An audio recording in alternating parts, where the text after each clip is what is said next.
ሃይ እንዴት ናችሁ? ይሄን ቪዲዮ ሁላችሁ ሼር፣ ኮፒ ሊንክ፣ ሪፖስት አድርጉልኝ። ይሄ በጣም አስቸጋሪ አደገኛ ነገር ነው ማሳያችሁ። ኦልሞስት ስራ ጨርሼ ልወጥ አካባቢ አሁን ኦልሞስት 2 ሰዓት ተኩል አካባቢ ነው ስል ነው አንድ ህጻን ልጅ እንግዲህ ትንሽዬ ህጻን ልጅ ናት፣ የ7 ዓመት ልጅ ማለት ነው።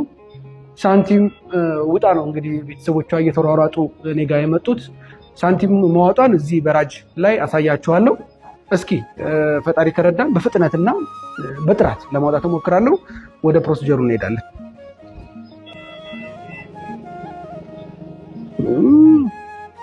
ሰክሽን ስጡኝ እስኪ፣ በጣም ዲፕ ነው። እሺ ቴንክ ዩ። ስንት ሳንቲም ነበር ያሉት?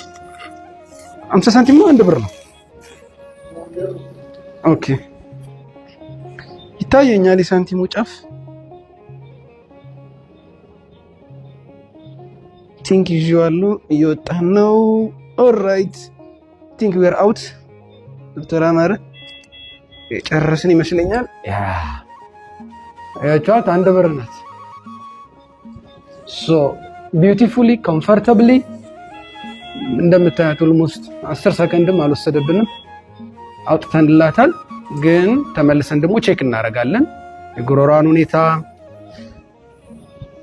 ያለችበትን ሁኔታ ቼክ እናደርጋለን። ኤኒ ብሊዲንግ ኦር ኖት ሁሉ ነገር ቼክ አድርገን ዊል ኮል ኢት ዳይ ማለት ነው።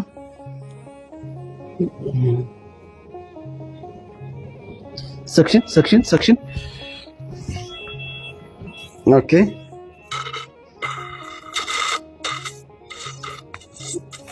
ኤቭሪቲንግ ኢዝ ኤክሰለንት። በቃ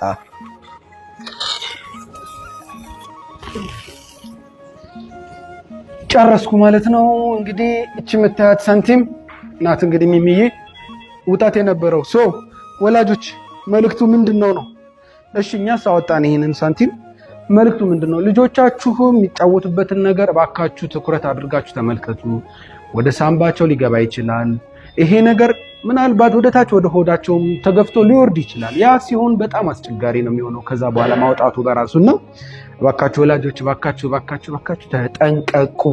በልጆች ላይ ቀልድ የለም። ልጅ ነውና ጥንቃቄ ብናደርግ በጣም መልካም ነው። እንዲህ አይነት ነገሮች ደግሞ ቅጽበታዊ የሆነ ጤናማን ልጅ ህይወታቸውን ሊያሳጡ ይችላሉ ማለት ነው። ብዙ አይነት ባዕድ ነገሮች ስለሚገቡ በተለይ ደግሞ እንደዚህ ኬሚካላይዝድ የሆኑ እንደ ባትሪ እንደ ጨሌ እንዲሁም ደግሞ የተለያዩ ነገሮች ወደ አፋቸው የሚያስገቡ ከሆነ በጣም ከፍተኛ የሆነ ጥንቃቄ ያስፈልጋል።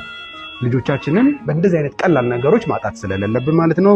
አመሰግናለሁ። ዶክተር አብይ ነኝ ከኤሊት የአንገት በላይ ቀዶ ሕክምና ማዕከል። አሁን በጣም ደክሞኛል። ነገም ሰርጀሪዎች አሉ። ትንሽ እጄ ረፍት ላድርግ። መልካም ምሽት።